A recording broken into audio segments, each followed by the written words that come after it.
Okay, so today's question, each week we have a different question. Today's question is, how do animals interact?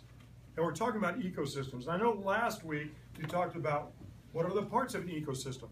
And the parts of the ecosystem are the abiotic, which is the non-living, and the biotic, the living. So all the creatures and animals that live in it are part of an ecosystem. Here's a tough question for you though. Here's a pencil. Would you consider this a biotic or abiotic?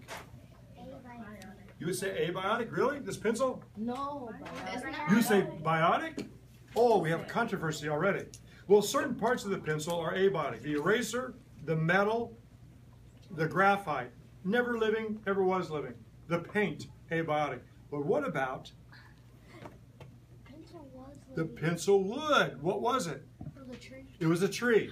So even though it is dead, wood would be considered biotic. If we threw this out in the forest or out in the grass, it would take a long time, but the paint would peel, disintegrate, the metal would rust, but the wood would be decomposed, and little critters and creatures would eat that wood and turn it back into soil, nutrients, where a new tree could grow. So let me ask you a hard question. Your book, biotic or abiotic? Biotic. Why biotic? Because it used to be a tree. Used to be paper. Paper used to be a tree. So today's lesson is, and here's the best way I know to do this. Check it out. So we're going to talk about what are animal interactions, right? Interactions. I like that word. Interaction. Inter means between, two, action means do something. Now, there's a lot of different ways to do animal interactions. You're going to see a video in just a second. But I like to do them like this. Two animals together. Maybe the same species, maybe different. Two animals together. It could be a plus, plus. Ah, thank you. Ah, thank you. It could be a plus, I don't care. It could be a plus, bad. Or it could be a bad, bad. Now, those are just four. I'm going to number these. 1, 2, 3, 4. I like doing this because science uses math as its language. And so these are symbols. Now you're probably going, what in the world is he talking about? Plus, minus, minus, and pluses? Ah. There is a tree, an animal or organism, a plant, and there's a bird that makes its nest in the tree. Does anybody get anything good out of that? Who gets something good, the tree or the bird?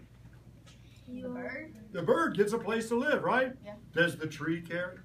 No. No, so that would be a plus, I don't care.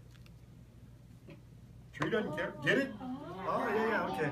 Oh, let me ask this. A woodpecker lands on a tree. Brrr, brrr, makes a hole. Brrr, brrr. Ah, nice place to live. Eat some bugs on the way. What would that be? The woodpecker gets a plus. What does the tree get? I don't care. No. Equal. No, the minus. Minus. He's got a big hole in him. Juice will come out. Bugs will get in there. He leaves. Choo choo. You know. Would you like something like that? No, never mind. All right. A mosquito lands on you. You're sick. It bites you. The mosquito dies because you're sick, and you die because the mosquito gave you something bad. What would that be? Minus. See, I hope that when you read in the book, Mr. Cave, about this section, about animal interactions, nature likes them to be, they're all kind of different ways. And we're going to learn about competition, we're going to learn about what's called a niche, where they live, and we're going to learn that this world is a beautiful place because of all of these interactions. Unless you're an antelope being chased by a lion. Plus, minus, I would say. Okay, all right, so let's take a look. Okay, so we talked about different interactions. Some of them were predator-prey, some of them were communalism, symbiosis. We talked about competition, and we talked about sometimes two animals come together, they don't hurt each other, they help each other. When you study and read some of this, I want you to keep that in mind as you do that. I also want you to keep in mind the food you've eaten in the last 24 hours. So think about where that food came from. And so what I like to do now is go some old school things to show you. Also, there's a thing called the niche, or the niche is every animal, every plant has a role or a place. So when you study this, I want you to think about it. They're all connected. Go ahead and stop that for me. Would you hit the pause button? Okay, so this is kind of like old school. This is a flip chart exploring biomes. And what I like about this, I hope you can see it. If not, move a little bit closer.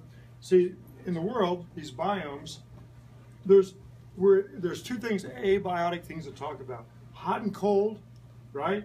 Or wet and dry. When it's cold, there's fewer creatures. When it's warmer, there's more creatures. When it's dry, there's fewer creatures, but when it's wet. So when you go to a tropical rainforest that's both hot and wet, it's going to be very biodiverse. Biodiverse is like this room. We're very different. Each of us are different. So in Indiana, if you go in a forest, there might be 100 trees. 80 of them may be poplar, and the other 20 or oak trees, the other 20 might be evergreen. So 100 trees, maybe only 3 different types. If you go to a tropical rainforest, there might be 100 trees, and there might be 80 different types. Does that make sense? It's very biodiverse, meaning life different. But these are some of the different biomes in the world. Tropical rainforest, and when you study in your book, you'll see some of these, and some of the animals and plants that fill the niche, or the niche in these. Now, when I was a kid, I lived out in Arizona, I loved going out into the desert to look for saguaro cactus and owls and chase roadrunners. Tell them about your tarantulas. Oh, and the tarantulas, yeah. So each of these biomes are ecosystems that have living and non-living things in them. Even if you go up to the Arctic region, believe it or not, what is the energy source for all of this? The sun. The sun causes plankton and diatoms to grow in the water. Remember I told you, you want to win at Jeopardy. The answer is? What is the sun? The sun gives energy. These critters grow, little ones grow, bigger ones eat them. The largest mammal, the blue whale, or different whales, they have like a brush-like thing in their mouth to siphon and suck the water because they eat little bitty creatures. All part of the food chain and the food web. Even in Antarctica, oh, by the way, Antarctica, it is so harsh down there in that ecosystem that everything that comes there has the ability to swim or fly away. And then we got prairies and grasslands, like the start of Indiana has some grasslands, goes all the way out to South Dakota, where you have pronghorn, prairie chickens, and even prairie dogs. So these types of ecosystems and biomes, some are alike and some are different. So that's kind of a neat thing to share with you. I also like to share with you something that's kind of important to me, and that is the food chains and food webs. Let's start this one back right about here. Here we go. Okay, where does the energy start at in this diagram? Sun. The sun comes down to green plants. The greenness allows them to produce food. They are called producers. And then something comes along and eats that producer. It is a consumer, a primary consumer. And then something eats that little vole. It is a secondary consumer. Then something eats that next animal. That's a tertiary consumer, or an apex predator at the top.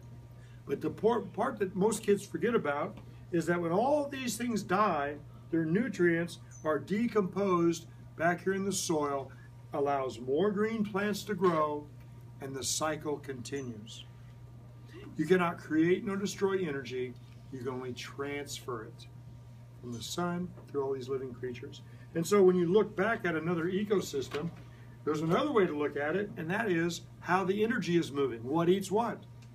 From the sun to producers to consumers. Like in a tropical rainforest, a desert biome, an Arctic polar region, where all these things are interacting with each other. And finally, coral reef. So there's so much to learn about these. So I hope today that you've had a little bit of information about ecosystems, biomes, and the interaction between the different organisms in one. Any questions?